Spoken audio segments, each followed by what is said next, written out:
Well, hello guys. It's Mike again from Keep It Simple Stupid Dog Training. This is video blog June 3rd, 2014.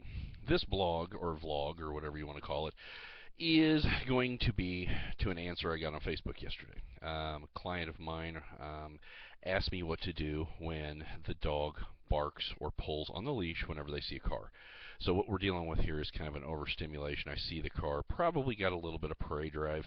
That is the beautiful thing about dogs. We're really going to never know what the dog is thinking, but probably best guess the dog sees a moving target. I need to chase, I need to pull, I need to bark. Okay, so what we're going to end up doing here is we're going to use some counter conditioning techniques at a clicker.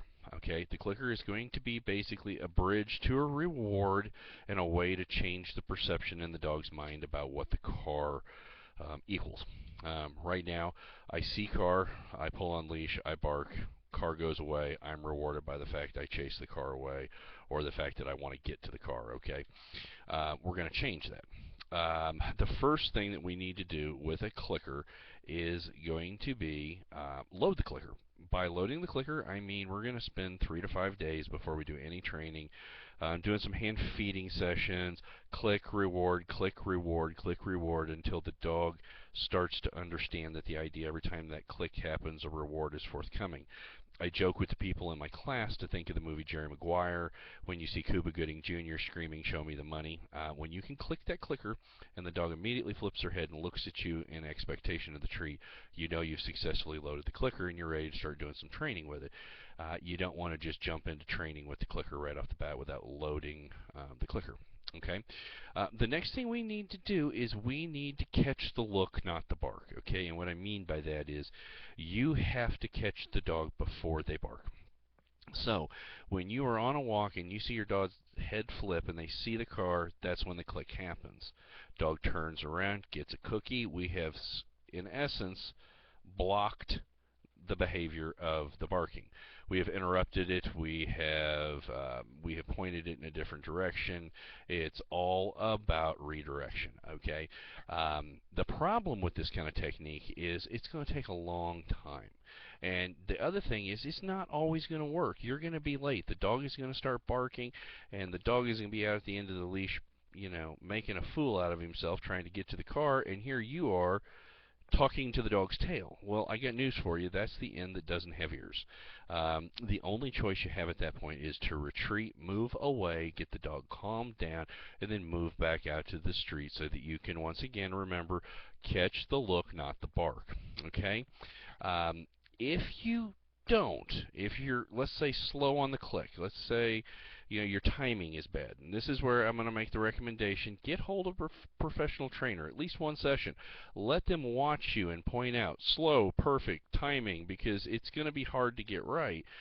If the dog looks, barks, and you accidentally click and follow with a treat, you've really just rewarded the bark.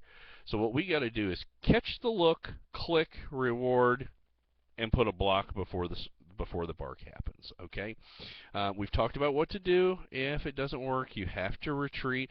Might be 25, 50 feet off the road. Get the dog's attention, get them calmed down, then move back down to the road.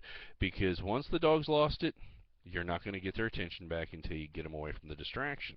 The end goal out of all this, and I granted this is going to be a 4 to 5 minute little video blog, is you're going to change the behavior from see car, bark and pull, to see car, look at mom and get a reward.